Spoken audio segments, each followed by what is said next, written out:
والدین کے ساتھ نیک سلوک کے بارے میں اللہ جل شانہ نے اپنی سب کتابوں توریت، انجیل، زبور اور قرآن شریف میں حکم فرمایا ہے۔ تمام انبیاء کرام کو ان کے حقوق کے بارے میں وحی نازل فرمائی اور تاکید فرمائی۔ اپنی رضا کو والدین کی رضا کے ساتھ وابستہ فرمایا اور ان کی ناراضگی پر اپنی ناراضگی مرتب فرمائی۔ حضور اقدس صلی اللہ علیہ وسلم نے والدین کے حق میں تفصیلاً ایک ایک چیز سمجھائی جو کتب احادیث میں قیامت تک موجود رہے گی۔ بطور ڈاکٹر ہم لوگ اپنے سامنے ہر قسم کے لوگ مرتے دیکھتے ہیں۔ بعض اموات ہم سب کے لیے ایک سبق چھوڑ جاتی ہیں، اور یہ دیکھنے میں آیا ہے کہ جو لوگ والدین سے نیک سلوک کرتے ہیں اللہ تعالیٰ ان کے اس دنیا کے مسائل بھی حل کر دیتے ہیں، حتیٰ کہ ایسے موذی مرض سے جن کا ہمارے پاس علاج نہیں، اللہ تعالیٰ ان کو شفا دیتے ہیں اور اچھی موت نصیب ہوتی ہے۔ اور جو لوگ اپنے والدین کے ساتھ بدسلوکی کرتے ہیں ان کو دنیا ہی میں سزا ملتی اور بری موت مرتے ہیں۔ باری تعالیٰ ہم سب کو اپنے والدین کی قدردانی کی توفیق عنایت فرمائے۔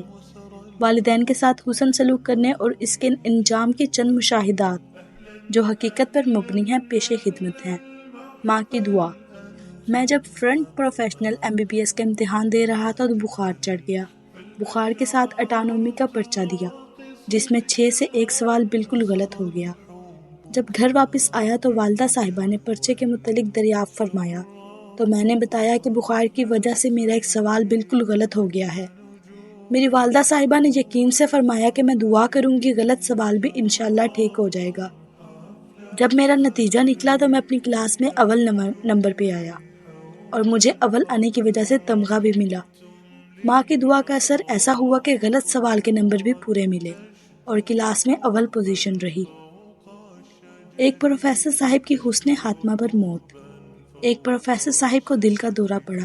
دورہ اتنا شدید تھا کہ بچنا محال تھا، اور ان کی والدہ ان کے بستر کے قریب بیٹھی یہ دعا کر رہی تھی کہ جو ہم سب نے سنی: باری تعالیٰ میں اپنے اس لڑکے سے راضی ہوں، تو بھی راضی ہو جا۔ ہم لوگ تو علاج میں مشغول تھے اور وہ بھی دعاؤں میں مشغول تھیں۔ جب پروفیسر صاحب کا آخری وقت آیا تو انہوں نے بلند آواز سے کلمہ پڑھا، مسکرائے اور پھر اللہ کو پیارے ہو گئے۔ والدین کی دعا کا اثر۔ 1965 کا واقعہ ہے کہ میں اسسٹنٹ پروفیسر ہیڈ آفس کی سامی کے لیے پبلک سروس کمیشن میں پیش ہوا۔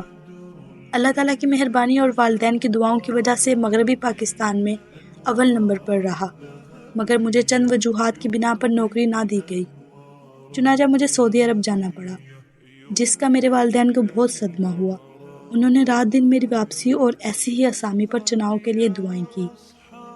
میرا واپس آنا اور کمیشن کے لیے چنا جانا ناممکن تھا، مگر ان بزرگوں کی دعاؤں کی برکت سے نہ صرف مجھے حج اکبر کی سعادت نصیب ہوئی بلکہ 1 سال کے اندر ہی اندر مجھے وہی اسامی مل گئی جس کا میں اپنے آپ کو اہل سمجھتا تھا، اور میری سینیارٹی میں بھی فرق نہ آیا۔